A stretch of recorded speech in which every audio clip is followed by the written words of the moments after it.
우리가 읽은 사무엘기 상 15장 13절에서 24절 말씀은 많은 목회자들이 강단에서 순종에 대해서 설교할 때 자주 인용하는 구절들입니다. 오늘 이 말씀을 우리가 하나씩 살펴보면서 우리가 순종하는 그리스도인이 되어야 되겠다. 과연 어떻게 해야 내가 순종하는 사람이 될 수 있을까? 함께 생각해 보고자 합니다. 그리스도인들이 가져야 될 중요한 성품들 중에 하나가 순종하는 성품입니다. 거역하고 반항하고 대드는 기질이 아니라 하나님의 진리의 말씀 앞에서는 자신을 낮추고 순종하는 것이 그리스도인의 성품입니다. 모든 사람들은 하나님의 권위에 순종해야 됩니다. 그분께서 창조주시고 또한 그분께서 모든 것을 통치하시는 분이며 마지막에 모든 것을 심판하시는 분이시기 때문입니다. 가정 안에서도 질서가 잡혀야 합니다. 자녀들은 부모님 말씀에 순종을 해야 합니다. 아내는 남편의 권위에 순종해야 합니다. 학교에 가게 되거든 학생들은 교사의 권위에 순종해야 됩니다. 대한민국 국민은 대한민국 국가의 권위에, 공권력에 순종하는 것이 옳습니다.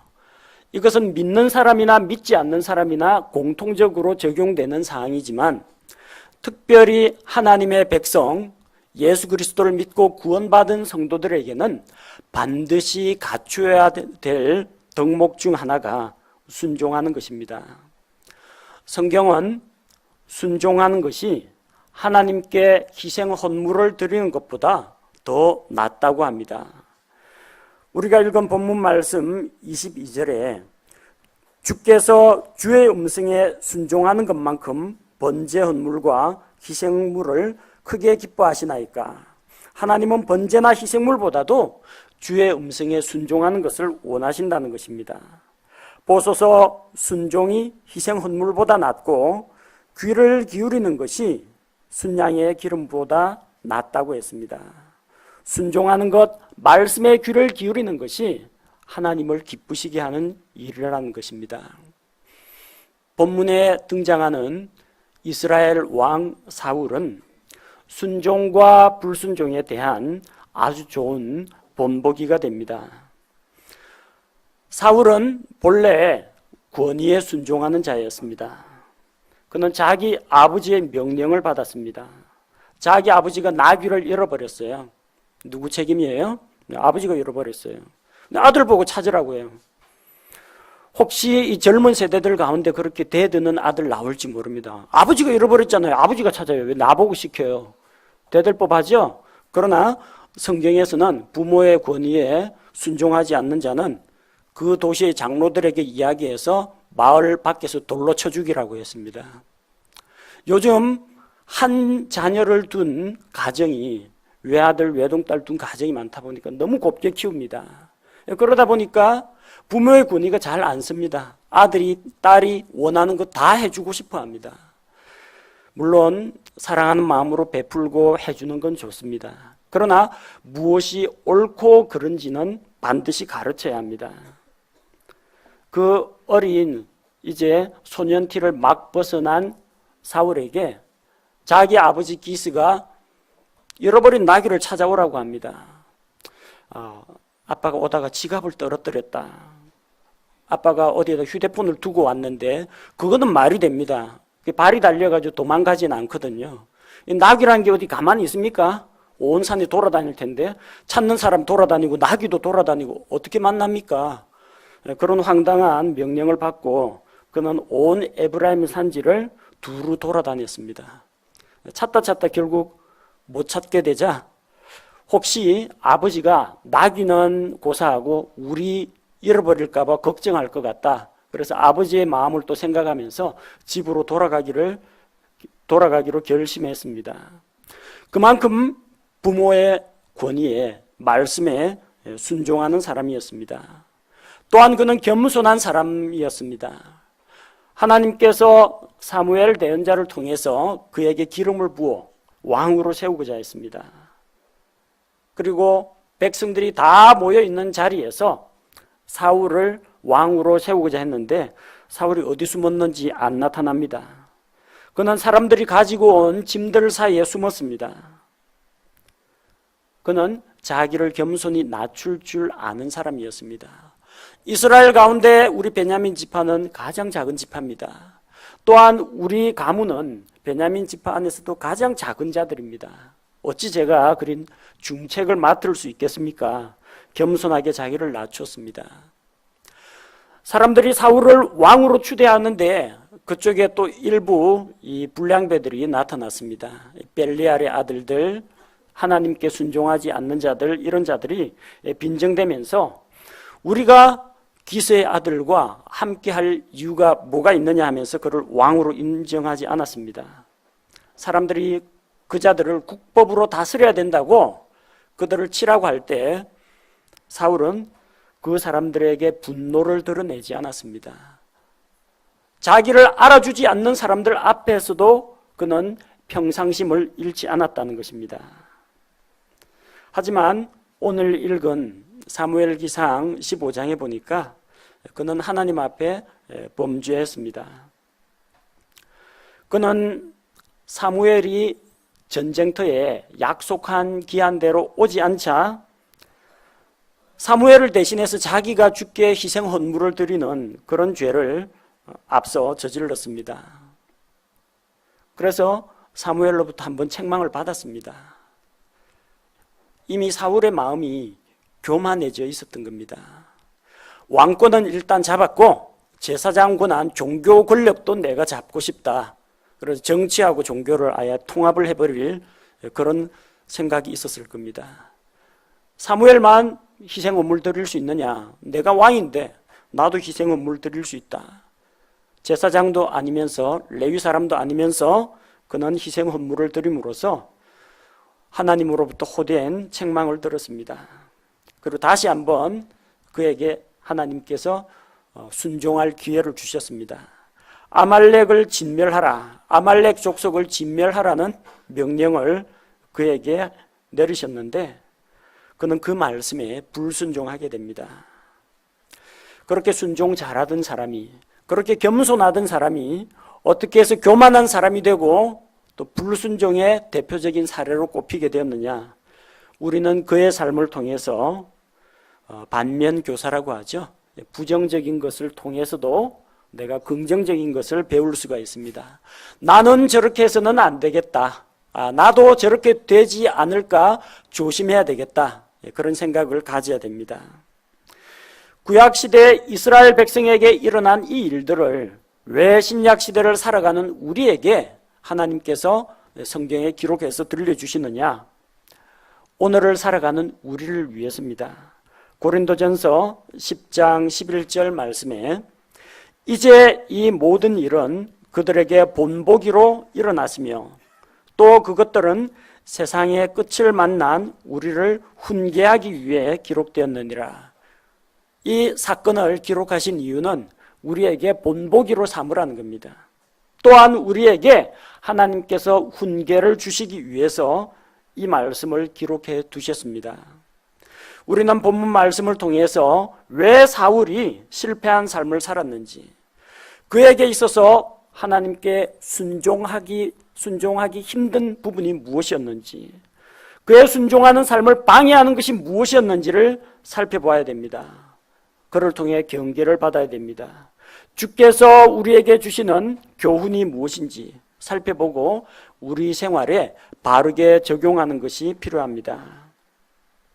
오늘 본문 말씀 배경이 되는 구절부터 하나씩 찾아 읽어보도록 하겠습니다. 자, 본문 15장 2절에 보니까 만군의 주가 이같이 말하노라. 아말렉이 이스라엘에게 행한 일, 곧 이스라엘이 이집트에서 나올 때에 그가 길에서 숨어 그를 기다린 일을 내가 기억하나니.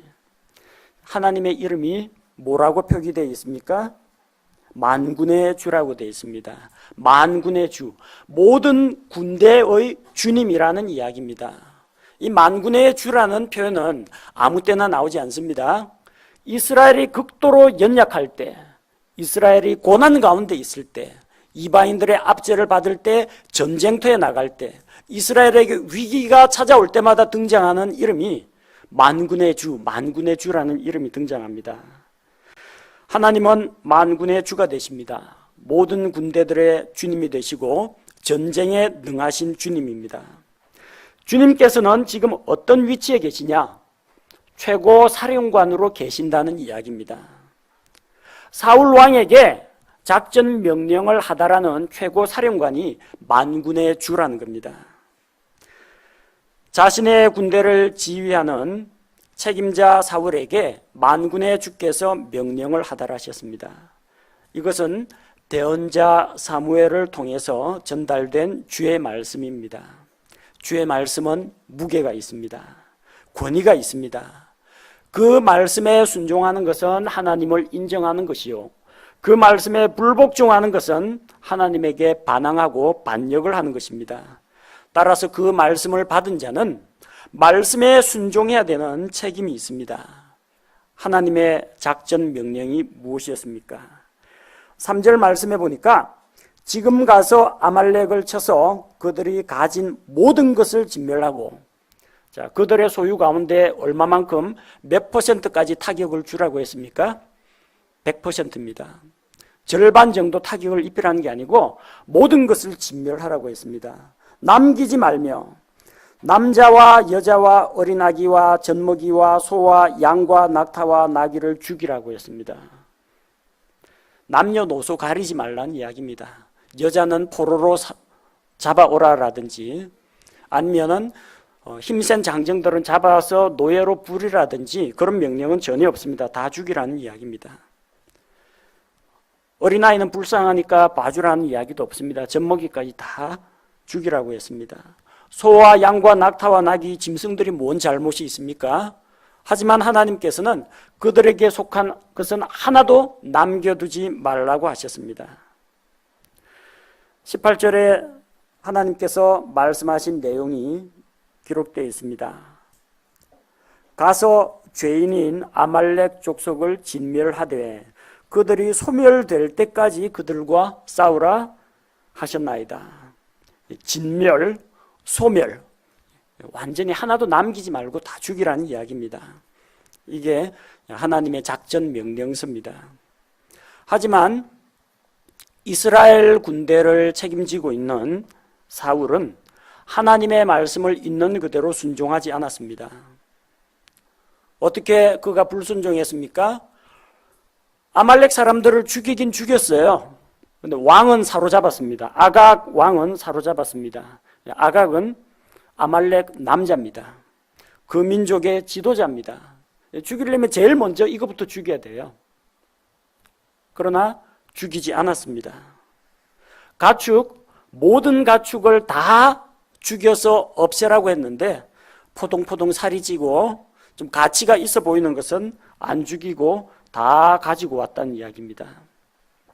자, 군대에서 지휘계통으로 군사령부에서 군단으로, 군단에서 사단으로, 사단에서 연대로, 연대에서 대대로, 대대에서 중대로, 중대에서 소대로 작전 명령이 하달됩니다. 그러면 내려갈수록 작전 사항은 점점 더 구체적이고 세부적으로 나오게 됩니다. 군사령관이 육군본부에서 또 한미연합사에서 내려온 그 작전 명령서를 예하부대에서 위조하는 건요, 군법을 기망하는 겁니다.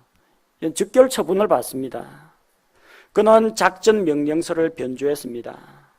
분명히 다 죽이라고 했는데 자기가 고쳤었어요. 적군의 왕은 죽이지 말고 본보기로 생포하라. 이렇게 명령서를 자기 마음대로 고쳤습니다. 그리고 모든 가축을 죽이라고 했는데 상품 가치가 있는 가축은 죽이지 말고 전리품으로 가져오라. 백성들이 왜 그렇게 했어요? 사울이 시켰으니까 그러죠. 백성들이 하나님의 말씀을 알았더라면 말씀대로 했겠죠. 그러나 대언자 사무엘을 통해서 사울에게 전달될 때까지는 작전 명령이 그대로였습니다. 사울 입에서 나갈 때부터 예하부대에 엉터리 작전 명령이 내려갔습니다. 상품 가치 있는 가축 남기고 왕 아각은 포로로 잡아 끌고 왔습니다. 왜 이런 일이 일어났을까요? 왜 이렇게 됐을까요? 머리가 좀 커지고 나름대로 자기 왕권이 좀 강화가 됐다 생각하니까 하나님의 말씀을 우습게 하는 겁니다. 하나님의 말씀을 두려워하지 않는 자들, 하나님의 말씀을 자기 마음대로 위조하고 변조하고 뜯어고치는 자들은 결코 주님께 순종할 수가 없습니다.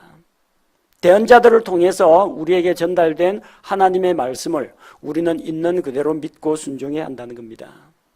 사울이 왜 불순종했느냐? 말씀의 권위를 인정하지 않았기 때문에 불순종한 것입니다. 그게 가장 큰 이유입니다. 자, 두 번째 이유가 있습니다. 두 번째 이유는 적당히 타협하는 마음 때문입니다. 자, 여러분 가운데서 어느 누군가가 나는 시민정신이 투철한 사람입니다. 나는 대한민국의 법을 절반 가까이 지켰습니다. 칭찬할 만합니까? 대한민국 법의 절반을 지켰다는 무슨 이야기예요? 나는 대한민국의 법을 절반씩이나 어겼습니다. 이거하고 똑같은 거예요. 그 범죄자 이야기입니다. 내가 대한민국의 법에 반쯤 순종했다라는 것은 절반은 대한민국 법을 어긴 범죄자라는 이야기입니다. 우리 흔히 하는 표현 가운데 반쯤 죽여놓는단 말이 있죠. 그 반쯤 죽여놓으면 죽은 겁니까? 산 겁니까? 살아있는 겁니다. 안 죽었습니다. 반쯤 죽은 거는 살아있는 것이지 죽어 있는 건 아닙니다. 나는 하나님의 말씀에 부분적이긴 하지만 순종한 것도 있다. 그 말은 대체로 하나님의 말씀에 불순종했다는 이야기입니다. 많은 사람들이 착각하는 게 있습니다. 부분 순종을 순종이라고 생각합니다. 그러나 부분 순종은 불순종이라는 겁니다. 가축들 중에서 가치가 없는 것은 모두 죽이고 상태가 좋은 것은 살려서 가져왔다. 이 반쯤 순종한 겁니다. 불순종입니다. 하나님 제가 아말렉 족속 전부 다 죽였습니다. 아니 99.99% 죽였습니다. 딱 한 사람만 살려왔습니다. 아각 왕. 99.99% 순종했다라는 이야기도 부분 순종입니다. 불순종입니다. 사울은 하나님의 말씀과 자기 욕심 사이에서 적절한 선에서 타협점을 찾은 것입니다. 하나님의 말씀을 지킬 것이냐, 내 욕심을 채울 것이냐, 두 사이에서 갈등하다가 말씀도 일정 부분 지키고 자기 욕심도 일정 부분 살리는 방안을 모색했던 겁니다. 이런 말씀에 대해서 타협하는 이런 자세는 누구에게서 온 것이냐? 속임수의 대가 마귀로부터 온 것입니다. 이스라엘 백성이 이집트에서 나오게 될 때 하나님께서는 분명히 모세와 아론을 통해서 파라오에게 가서 구하라, 내 백성을 가게 하여 그들이 나를 섬기게 하라고 말씀하셨습니다. 우리 수요일마다 출애굽기 강론하고 있는데 지금까지 읽은 말씀들을 보면 똑같습니다. 너는 가서 파라오에게 말하여 이르기를 내 백성을 가게 하여 그들로 하여금 나를 섬기게 하라. 계속해서 같은 말씀을 선포합니다. 모세와 아론이 한 번도 빼먹거나 그 말씀을 위조하거나 변조시킨 부분이 없습니다. 하지만 파라오는 적절한 선에서 타협안을 제시합니다. 너희 백성을 보내주겠다. 하지만 너무 멀리 가지는 말라. 그럴싸하지. 보내준대요. 그럼 옳다. 잘됐다. 괜히 서로 간에 신경전 하지 말고 이쯤에서 타협하자.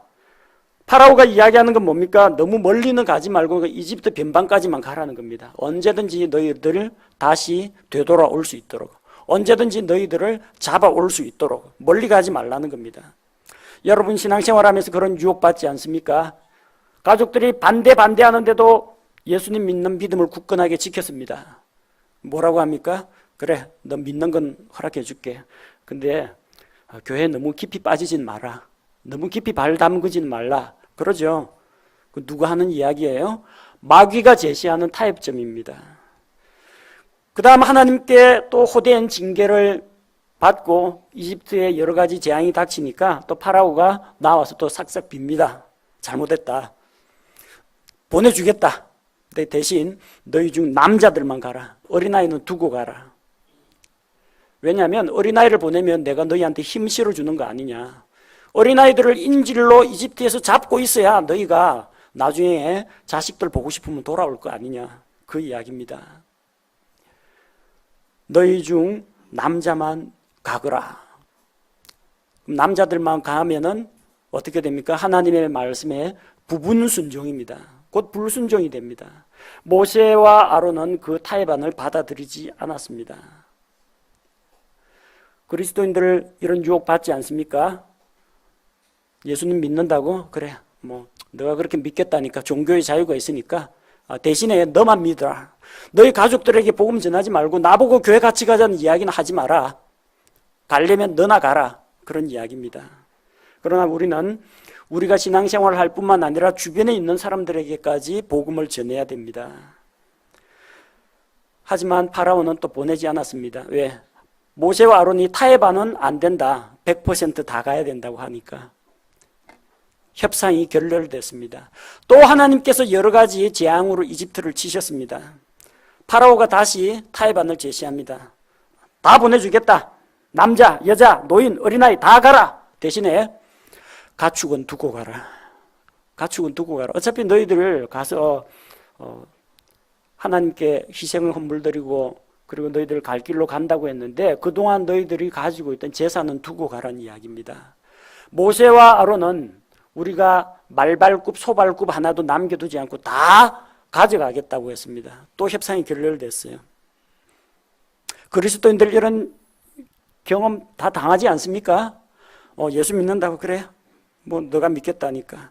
대신에 시간과 돈은 옛날처럼 세상에 두고 가란 이야기입니다.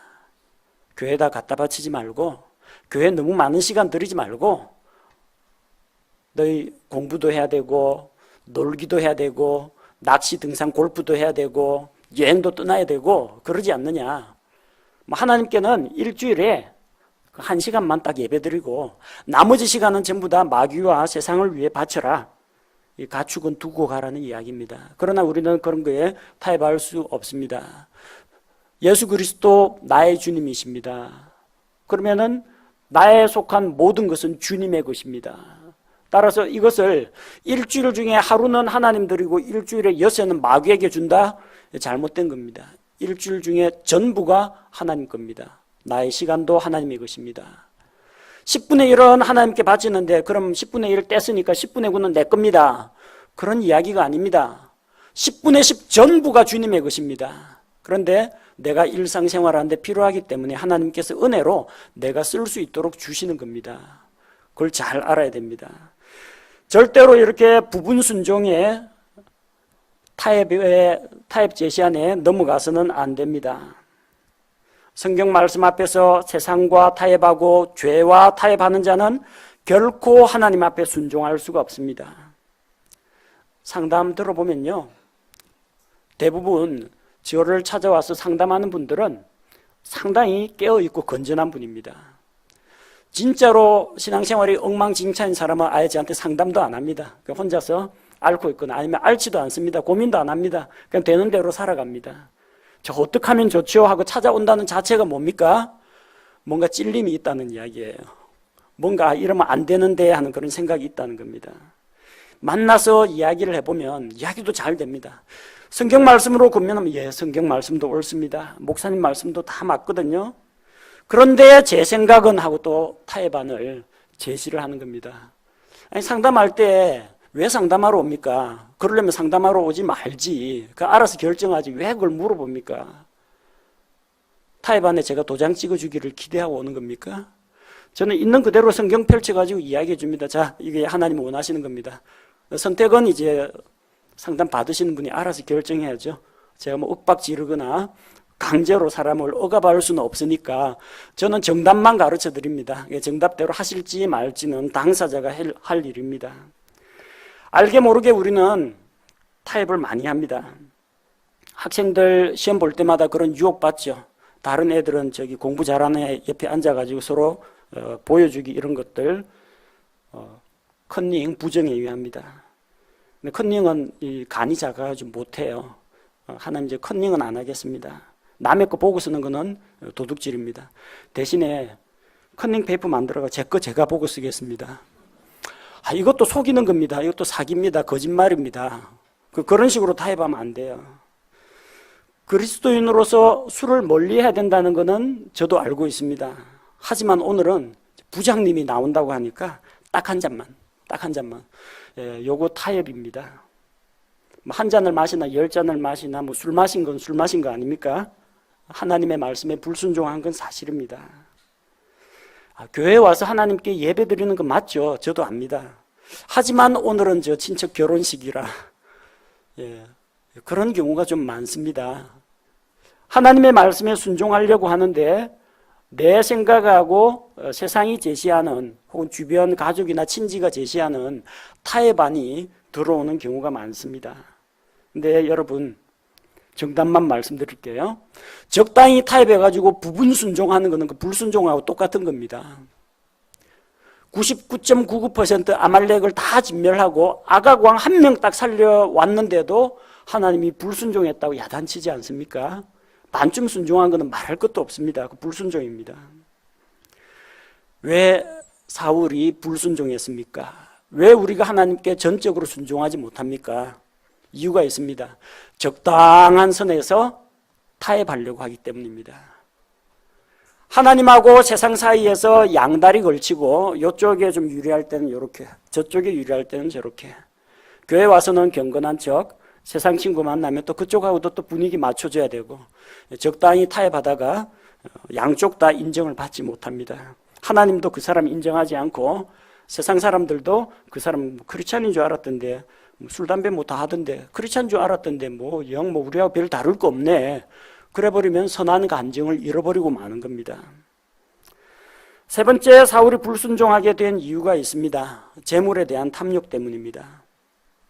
그는 하나님의 말씀을 실행에 옮길 때 걸림돌이 되는 게 있었습니다. 재물에 대한 욕심 때문입니다. 19절에 아주 재미있는 표현이 나옵니다. 사무엘이 사울을 책망합니다. 그런데 어찌하여 왕이 주의 음성에 순종하지 아니하고 노략물에만 날아가. fly upon. 노략물에만 날아가. 지금 칼 들고 사람이고 짐승이고 다 죽여야 할 판인데 노략물에 날아갔다는 거예요. 무슨 이야기냐 하면요. 밑에 뭐 양떼가 있거나 조그만 동물들이 지나가면 하늘에서 매나 솔개가 보고 내리꽂힙니다. 쫙 내리꽂혀가 병아리나 닭이나 채갖고 올라갑니다. 여기에 날아내리는 겁니다. 잘 실감이 안 됩니까? 선물 사왔다 하면은 애들이 부모님 얼굴 보기도 전에 선물에만 덥석 날아갑니다. 감사 기도하기 전에 어른들 숟가락 들기 전에 음식에만 날아가는 아이들도 있습니다. 해수욕장에 피서한다고 데려다 놨더니 준비 운동하기 전에 물에만 먼저 날아가는 애들이 있습니다. 날아가는 거예요. 왜요? 하나님의 말씀보다는 재물 쪽에 더 애착이 많기 때문에 그쪽으로 날아가는 겁니다. 말씀 쪽으로 안 날아가고 양떼와 소떼 쪽으로 날아간 겁니다. 사울은 재물에 대한 욕심 때문에 순종과 불순종의 경계선을 만들어 놨습니다. 순종하더라도 자기에게 별 손해가 안 되는 것은 말씀대로 순종합니다. 그런데 가축들 중에서 좀 상태가 안 좋고 가치가 없고 뭐 병들고 다리를 저는 거는 어차피 가져봤자 쓸데없거든요. 그런 건 자기한테 부담이 없고 손해가 안 되기 때문에 그냥 다 죽여버립니다. 말씀대로 순종해야지 하면서 죽여버리는 겁니다. 순종할 경우에 자기한테 손해가 날 것 같으면은 그거는 양보 못합니다. 불순종합니다. 이 토실토실 살이 오른 양과 소, 살찐 것, 좋은 거 다 죽이자니 아까워서 그래서 살려서 가져갑니다. 자기한테 실질적인 손해가 온다 생각할 때는 언제든지 발 뺄 준비가 되어 있는 그리스도인들도 있습니다. 하나님께 헌신하십시오 하면은 제가 나중에 직장 다 정년퇴직하고 외국에 나가서 선교사로 10년간 섬기겠습니다. 이런 헌신은 잘합니다. 왜요? 손해날 게 없잖아요. 지금 당장 뭐 돈 나가는 것도 아니고 몸 바쳐 뭐 해야 되는 것도 아니고. 근데 그 사람한테 선교헌금 작정하라고 하거나 아니면 오늘 하루 해가 지기 전에 다른 사람에게 복음을 전하라고 하면요, 안 합니다. 그건 당장 자기에게 심리적으로 부담이 되거나 경제적으로 부담이 되기 때문입니다. 우리는 순종, 불순종을 나누는 기준이 하나님의 말씀이 되어야 됩니다. 나의 탐욕이 되어서는 안 된다는 겁니다. 재물에 대한 탐욕을 가지고 있는 자는 하나님께 순종하기가 너무나 힘이 듭니다. 농부가 씨를 뿌리는데 어떤 씨앗은 가시덤불 밑에 떨어졌습니다. 싹이 납니다. 줄기도 나오고 잎사귀도 나옵니다. 근데 뭐가 문제가 됩니까? 가시덤불이 기운을 막아가지고 더 이상 자라지를 못하게 됩니다. 마가복음 4장 19절에서 이 세상의 염려와 재물의 속임수와 다른 것들에 대한 정욕이 들어와 말씀을 숨막히게 하여 열매 맺지 못하게 되는 자들이라고 했습니다.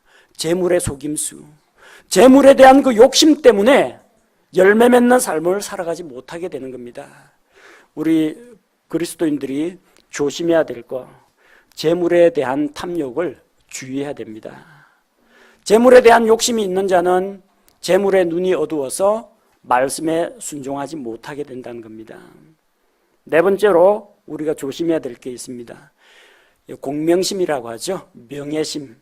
이건 아마 자매님들보다는 형제님들이 좀 많이 가지고 있을 겁니다. 이 다른 사람들 앞에서 좀 인정받고자 하는, 좀 잘난 척 해보고 싶어하고 남들보다 높은 지위를 얻기를 원하고 사람들에게 칭찬과 영광을 받기 원하는 그런 욕심입니다. 육신의 정욕, 안목의 정욕과 함께 가장 무서운 거, 인생의 자랑. 루시퍼가 왜 타락했습니까? 하나님처럼 경배받는 높은 위치에 있고 싶어서 그랬습니다. 아담과 하와가 왜 범죄했습니까? 그거 먹으면 자기들이 신들과 같이 그런 존재가 되는 줄로 알았습니다. 교만한 마음 때문입니다. 17절 말씀해 보니까 사울이 스스로 자기 자신을 스스로 작다고 여길 때 하나님께서는 그를 이스라엘 지파들의 머리가 되게 하셨습니다. 기름을 부어 왕으로 삼아 주셨습니다. 사울은 처음에 자기를 작은 자로 여기고 명성이나 지위에는 별 관심이 없었습니다. 사무엘상 9장 21절에서 사울이 이야기합니다. 나는 이스라엘 지파 중에서 가장 작은 지파 출신으로 베냐민 족속이 아닙니까? 내 가족은 베냐민 지파의 모든 가족들 중에서 가장 작지 아니하나이까? 이스라엘 전체 회중이 모인 자리에서 왕을 세울 때도 마찬가지입니다. 사무엘상 10장 22절에 그러므로 그 사람이 사울이 거기에 왔는지 그들이 또 주께 여쭈니 주께서 대답하시되 보라 그가 물건들 사이에 숨었느니라 하시니라. 백성들보다 머리 하나는 더 큰 장대한 청년 사울입니다.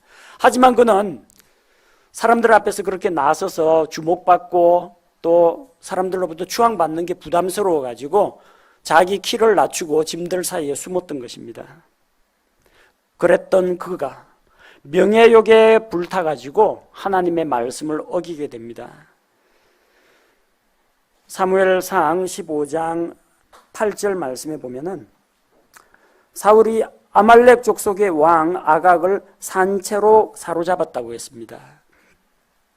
전쟁에 나가서 그 왕이나 군대 대장을 산채로 사로잡아 오면 사람들 앞에서 영광을 받습니다.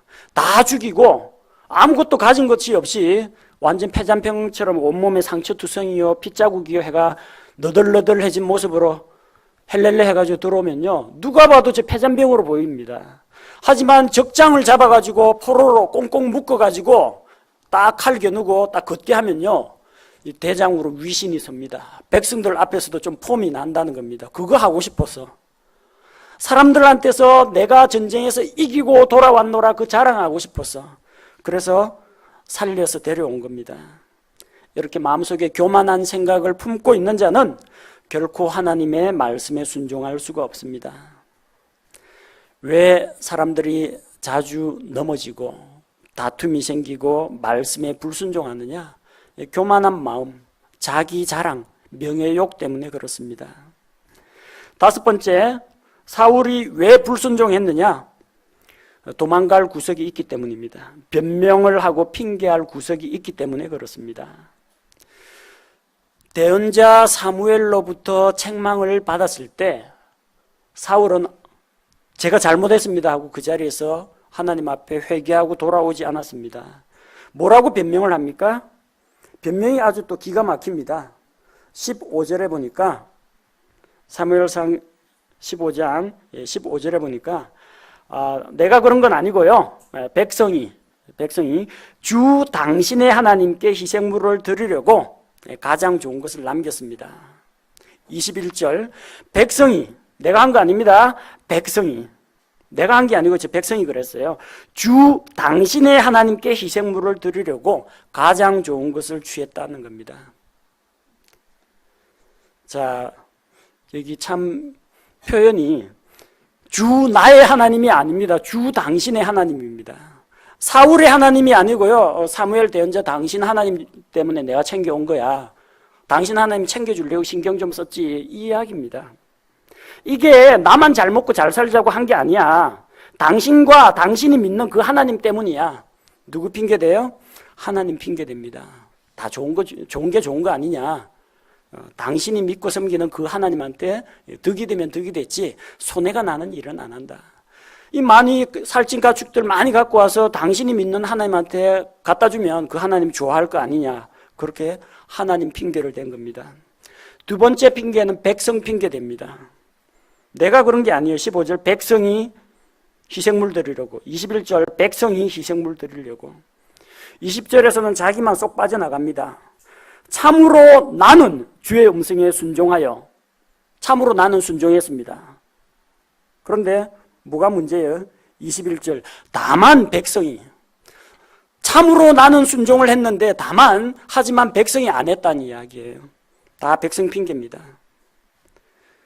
그런데 전쟁에 나간 백성이 누구 지휘를 받았어요? 누구 명령을 들었습니까? 아니, 군대를 책임지고 있는 사울이 시켰으니까 그렇게 했죠. 백성이 무슨 용기를 가지고 하나님의 말씀, 왕의 말씀을 어떻게 어기겠습니까? 위에서 시키면 시키는 대로 하는 것이 일반 병사들 아닙니까? 변명을 하고 핑계를 할 거리가 있으면 불순종의 유혹에 빠집니다. 잘못되면 누구한테 책임을 전가하면 되겠지라고. 학교에서 선생님한테서 전화가 걸려옵니다. 예, 누구 아무개 어머님이시죠? 어머님 되시죠? 요즘 우리 얘가 자주 학교 지각을 하는데 학교에 지각하지 않도록 좀 신경 좀 써주십시오. 그렇게 이야기를 합니다. 어머님이 그렇게 이야기합니다. 우리는 그렇게 하려고 하는데요. 애가 말을 안 들어요. 나는 그렇게 하려고 하는데 얘가 말을 안 들어요. 애 탓을 합니다. 부모님이 일찍 일어나서 애들을 일찍 깨우고 일찍 준비를 시키면 지각을 왜 합니까? 안 챙겼다는 이야기죠. 근데 나는 얘가 학교 일찍 가기를 원하는데 얘가 그렇게 안 한다고 애한테 책임을 다 떠넘기는 겁니다. 자기가 관리 잘못한, 돌봐주지 못한 건 일절 이야기 안 합니다. 요즘 신문, 방송에 나온 범죄자들 보십시오. 자기가 잘못했다는 사람 얼마나 됩니까? 그때는 제가 술이 취해서, 그놈의 술이 원수지. 술김에 자기는 의식불명 상태에서 그냥 했다고 합니다. 그 여자가 노출이 심한 옷을 입어서 제가 그랬습니다. 피해자 탓을 합니다. 여자가 옷을 어떻게 입든지 그게 자기하고 뭔 상관입니까? 범죄를 저지른 자기에게는 책임을 묻지 않고 술 때문에, 이 망할 놈의 세상 때문에, 이 사회 때문에 저 여자가 야한 옷을 입어서 이런 변명이나 하고 있다는 겁니다. 그게 타락한 아담의 본성입니다. 에덴 동산에서 아담이 뭐라고 변명합니까? 아담아, 내가 어찌하여 내게 그만 그 나무의 열매를 먹었느냐? 예, 하나님이 제게 주신 여자가 저한테 줬습니다. 그 여자 탓만 한 게 아니고요. 제 아내가 줘서 이 아내 때문에 제가 그래 됐습니다. 근데 그 아내를 누가 줬어요? 하나님이 주셔서 나와 함께하게 하신 그 여자가 나한테 줌으로 내가 그랬습니다. 하나님도 일정 부분 책임이 있습니다. 그렇게 하나님 핑계를 대는 겁니다. 여자야, 너는 왜 그렇게 했느냐? 뱀이, 저는 안 하려고 했는데 뱀이 저를 유혹해서. 떠넘기기입니다. 불순종하는 사람의 공통점은 떠넘기기를 잘합니다. 또 남 탓하고 떠넘기기 잘하는 사람은요, 불순종을 잘합니다. 왜? 자기만 도망갈 구석이 있기 때문에. 핑계거리가 있으면요, 불순종하기가 더 쉬워집니다. 마지막으로 사울이 왜 불순종을 했느냐? 하나님을 두려워하지 않고 사람을 두려워했기 때문입니다. 사울은 주의 말씀보다도 백성을 두려워했습니다. 24절 보십시오. 내가 백성을 두려워하고 그들의 음성에 순종한 까닭에. 누구 음성에 순종했습니까? 백성의 음성에 순종했습니다. 누구를 두려워했어요? 백성을 두려워했습니다. 바로 그 때문에 주의 명령과 당신의 말씀들을 어겼나이다. 사람을 두려워했기 때문입니다. 사람들의 음성에 순종했기 때문에 하나님의 음성에는 불순종하게 된 겁니다. 지도자도 아래 사람들 눈치를 또 볼 때가 있습니다. 전쟁에서 열심히 피땀 흘려서 상처투성이가 되도록 싸웠는데 백성에게 돌아갈 전리품이 없다. 여기저기서 불평불만이 터져 나옵니다. 그는 그런 백성들을 진정시키고 무마시키기 위해서, 백성들의 입을 막기 위해서 불순종을 선택했던 것입니다. 사람을 두려워하는 자 반드시 이런 함정에 빠지게 됩니다. 사람을 두려워하는 자 하나님의 말씀에 순종할 수가 없게 됩니다. 잠언 29장 25절에 사람을 두려워하면 올무에 걸리려니와 누구든지 주를 신뢰하는 자는 안전하리라. 백성들의 말에 신경 쓰고 백성들 눈치를 보고 그러다가 올무에 걸렸습니다. 강단에 서 있는 목회자 역시 마찬가지입니다. 죄, 심판, 지옥, 헌신 이런 거 이야기하면 사람들이 안 좋아합니다. 병이 나을 줄로 믿습니다. 아파트 살 줄로 믿습니다. 잘 될 줄로 믿습니다. 예수님의 이름으로 축복합니다. 이러면 여기저기서 막 아멘이 터져 나옵니다. 그래서 목회자도 그런 유혹에 빠지는 사람들이 많습니다. 듣기 싫은 소리 안 하려고 합니다. 좀 덕이 되고 살아가는데 도움이 될 만한 그런 이야기만 해주고 싶은 유혹에 빠집니다. 잘못된 겁니다. 성경이 죄라고 하면 죄라고 반드시 선포를 해야 됩니다. 성경에서 이렇게 하라고 명령하셨으면 순종하고 안 하고는 당사자 책임이지만 강단에서 선포할 때는 바른 진리가 선포가 돼야 됩니다. 백성들의 편을 들어주고 회중들의 눈치를 보고는 바른 진리의 말씀을 선포할 수가 없습니다. 사람을 두려워하다가 올무에 빠집니다. 하지만 주님을 신뢰함으로 주님의 말씀을 믿고 그대로 행하는 자는 안전하게 됩니다. 사람들 눈치 많이 보십니까? 전도하지 말라 하면 전도 안 하고, 그 회사에서 식사 감사 기도하면 다른 사람 보기 안 좋으니까 위화감 불러일으키지 말라, 분위기 깨지 말고 술잔이나 받아라 이러면 시키는 대로 고지고대로 다 합니까? 그렇게 해서는 안 된다는 이야기입니다. 사도들도 바로 이런 문제 때문에 핍박을 받았습니다. 대제사장과 수제사장들, 서기관, 바리새인들, 백성의 장로들이 다 모여가지고 사도들을 잡아들였습니다. 그들을 매질을 했습니다. 그리고 다시는 예수 그리스도의 이름으로 가르치거나 선포하지 말라, 그렇게 엄격하게 명령을 했습니다. 그러고 나서 매 맞은 자리가 아프니까 다음부터 또 걸리면 안 되겠다, 복음 선포하면 안 되겠다 그랬습니까? 아니면 복음 선포하는 거 이거 하다가 걸리면 안 되니까 숨어서 조용히 하고 너무 떠벌리지 말자, 그렇게 몸살했습니까? 그렇지 않습니다. 사도행전 4장 19절 그러나 베드로와 요한이 그들에게 응답하여 이르되 너희 말을 듣는 것이 하나님의 말씀을 듣는 것보다 하나님의 눈앞에서 옳은지 너희가 판단하라. 하나님 눈앞에서 하나님 말씀 듣는 거하고 너희 말 듣는 거하고 어느 게 옳겠느냐 판단하라는 겁니다. 우리는 사람의 말이 아니라 하나님의 말씀에 귀를 기울여야 합니다. 여러분 앞에서 오늘 광고 시간에 이야기한 것처럼 저는 범법을 했습니다. 중국의 반입해서는 안 되는 성경 교재, 크리스찬 교재를 밀수했습니다. 공안들의 눈을 피해서. 저는 중국 법에 의하면 범죄자입니다. 대한민국 법에는 저촉이 되지 않지만 중국 법에 의하면 저는 범죄자입니다. 하지만 그렇게 할 수밖에 없었습니다. 공산주의 국가, 사회주의 국가에서는 복음을 선포하면 안 된다. 그 말을 듣고 너희는 가서 모든 민족들을 가르치고 온천하 만민에게 복음을 전파하라는 이 하나님의 말씀을 공산당이 무섭다고 하나님의 말씀을 부정해버리면 그건 불순종이 되는 겁니다. 때로는 우리가 갈등을 겪을 수가 있습니다. 하나님의 말씀에 순종하는 것하고 세상과 사람들과 이 세상의 법에 순종하는 것 사이에 갈등이 생길 때 그때는 하나님의 말씀이 우선이라는 겁니다. 하나님 눈앞에서는 하나님 말씀 듣는 것이 우선입니다. 성경은 우리에게 말씀하십니다. 순종이 희생 헌물보다 낫고 귀를 기울이는 것이 순양의 기름보다 낫습니다. 거역하는 것은 마술의 죄와 같고 완고한 것은 불법과 우상숭배와 같습니다. 오늘 본문을 통해서 우리는 사울이 왜 넘어졌는지 살펴보았습니다. 말씀의 권위를 인정하지 않았기 때문에, 하나님의 말씀에 부분적으로 타협했기 때문에, 재물에 대한 탐욕과 개인의 명예욕 때문에, 또 변명거리, 핑계거리를 찾았기 때문에 사람들의 눈과 사람들의 입을 두려워했기 때문에 그는 불순종하게 된 것입니다.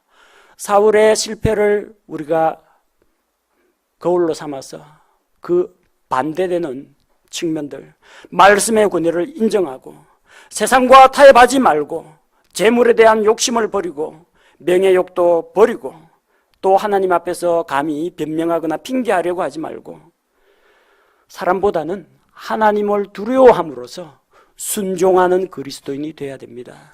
그렇게 순종할 때 백성들과 마찰이 일어날 수도 있고 또 가족이나 직장 상사와 트러블이 날 수도 있습니다. 그러나 하나님께서 주님을 신뢰하고 주님의 말씀에 순종하는 자에게는 그런 문제를 다 해결해 주시고 또 순종할 수 있는 길과 기회를 얼마든지 열어주신다는 것을 우리가 믿어야겠습니다. 오늘 이 말씀을 여러분 자신에게 비춰보고 나는 내 생활 가운데에서, 신앙생활 가운데에서 하나님께 순종하는 것을 방해하는 요인이 무엇인지 찾아보고 여러분이 올바르게 하나님 앞에서 바른 교훈, 바른 훈계를 받고 삶 가운데서 적용하시기 바랍니다.